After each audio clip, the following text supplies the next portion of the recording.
Let's look at the next expression. The internal expression is what happens inside of us, very simply. So now, we've started creating with a polarity.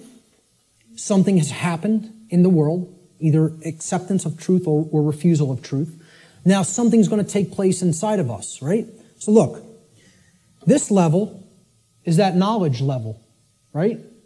This is the base consciousness level. You could look at, that's the foundation. Remember that 4-block diagram, right? You could look at this, here's the foundation. This is the foundation that lies underneath the trivium, right? Okay? That's as deep as it gets. Consciousness or unconsciousness, love or fear. That's what everything is a choice about, between, right? Now here's that first block. Knowledge or lack thereof. Knowledge or ignorance, right? And you can see these polarities are like that concept of, the polarity aspect of the natural law principles, okay? There's one thing that's real, and then this is the illusion, okay? These are two aspects of the same thing. This is consciousness, and this is its lack. This is acceptance of truth, and this is the lack of that, okay? So it's the same thing, but opposite in degree, which is why they're the same expression. Now, what happened after knowledge or lack thereof? We went up to understanding, right? So that's what this level is. Understanding happens internally, right? It's an internal process, all right? So the positive aspect of the internal expression is when we come to understand through developing the knowledge and the acceptance of truth that we are sovereign.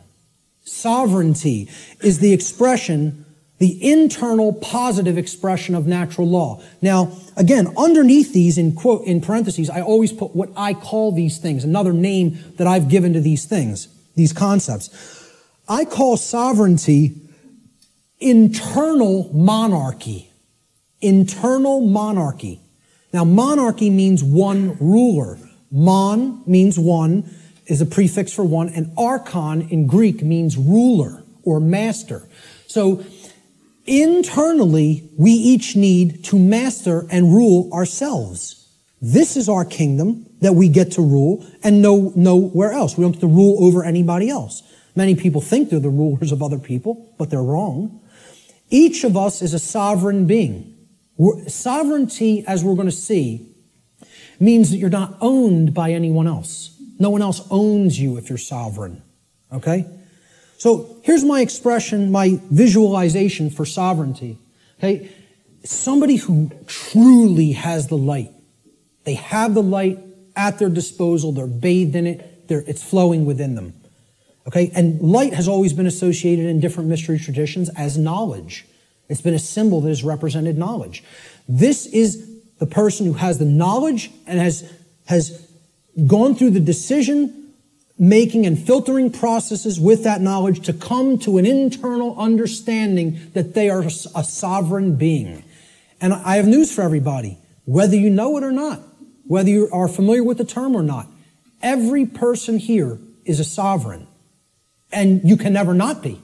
It is an impossibility for you ever to be non-sovereign. It cannot be done. Cannot be done in nature. Okay? Every single human being on this planet is a sovereign being. And we're going to look at what a sovereignty actually means. The positive aspect of the internal expression is sovereignty, or what I call internal monarchy, meaning one ruler within. Internal monarchy, one ruler within. As a state of consciousness, sovereignty means that one has unified the three aspects of their consciousness, such that there is no internal contradiction between one's thoughts, emotions, and actions. We become a being that as we think, so we feel, so we speak and act. And there's no contradiction between those. We're not torn apart from within in this state of internal opposition amongst our own consciousness. Okay? Moreover, let's break the word sovereign down. That's where we're going to come to the real meaning of the term. Sovereign is derived from the Latin adverb super. Super means above. See, in classical Latin, there's no V in classical Latin, right? There was no V character. Actually, if you wrote a V like that, it was a U, okay? and why a double U looks the way that it is. It's two V's, actually. But that sound was U in Latin, if you see a V. There's no V sound in classical Latin. It doesn't exist phonetically. All right? So this phonetic variation that we express as V or V in English, in Latin was P or B. It was represented by a P or a B. So what we're really seeing here is suver. Suver. Okay? But it was pronounced in Latin super, like super. Well, what does super mean? Super, you're beyond, you're above and beyond. Okay? It means above or beyond. That's what it means. A superman is one who's beyond an ordinary man. Right? The Latin noun regnum comprises the second part of the etymological root of this word. Regnum, it comes from rex. Rex regis in Latin, or regis. It means king. So regnum was the king's rulership. Regnum means his reign. It's where the word reign comes from in English, regnum, in Latin. It means rulership or externally imposed control. Okay? Not control in the context, I'm going to control my emotions, I'm going to control my behavior. No. It means I'm going to control you externally by imposing my will over your will through coercion. That's the context of rulership or control that I'm talking about here. So put them together. Super regnum, sovereign, means above or beyond externally imposed rulership or control by another. That's what it means. Sovereign means not a subject to another being, like a king, like one who considers himself a king. And it means not a slave to someone who considers themselves your master. That's all sovereign means, folks. Not a slave. And why I say every single person here is a sovereign is because there is no such thing, never has been any such thing, and never will be any such thing as legitimacy to slavery. That has never existed, does not exist now, and never will exist. Slavery is an illegitimate concept. None of us are slaves. The condition of slavery has been imposed upon people, but it has never in history been legitimate, and it never will in history be legitimate. So there is no legitimacy to the concept of slavery, of the rightful rulership of another being through directly imposing your control through coercion. Doesn't exist. That's a big part of what natural law is about. We have to understand when we're saying this word, this is what is meant by sovereign, not a slave. Okay, we did a study where we asked people, are you a sovereign? Like 11% said yes. Maybe. I think it was 10 or 11%. Which I thought was almost encouraging, that 1 in 10 people knew that they were sovereign beings. It was amazing. But 90% of the human population doesn't feel that they're sovereign, doesn't know that they're sovereign. I'm telling you, it doesn't matter an iota whether you believe you are or not. I'm telling you it's an eternal truth that you are a sovereign and can never be non-sovereign. There is no such thing as someone else's legitimate rulership or ownership of you. Because there's no such thing to the legitimacy of slavery, and there never has been, and there never will be. So everyone is a sovereign. A sovereign is a monarch. Again, mon means one, and archon means ruler. So when people ask me, what kind of government do you want? I tell them I want anarchy, and I want monarchy. And they're like, how could you have those things simultaneously? Because if you have internal monarchy, you can have external anarchy. See, we need to have the rulership within, and we need to get rid of the rulership without. This is the kingdom we need to master, and we need to set aside the concept of mastery and slavery in the external domain, in the physical world.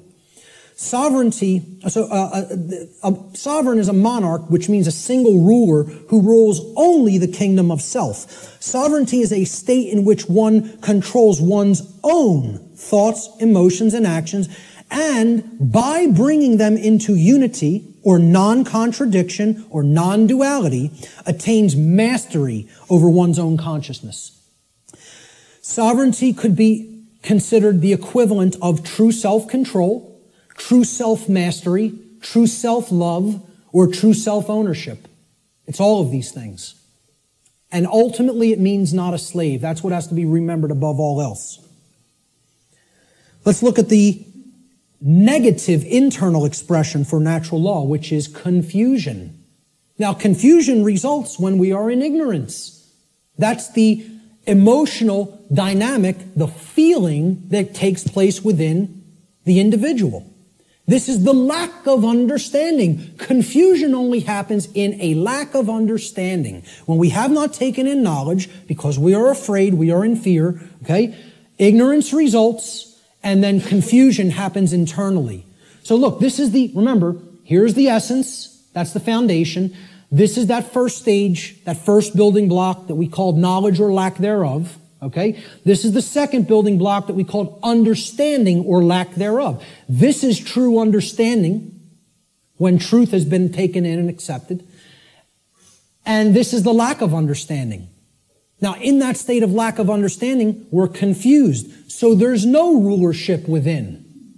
Inside of us, there's anarchy, which means the absence of ruler. Of a ruler, not the absence of rules, which I'm going to get into later. Anarchy means there's no ruler, no master.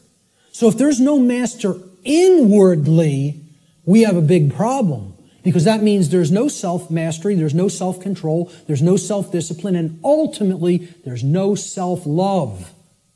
And that results in an understanding that we don't truly own ourselves. It would result in the absence of self-ownership, which is what we're experiencing as a species.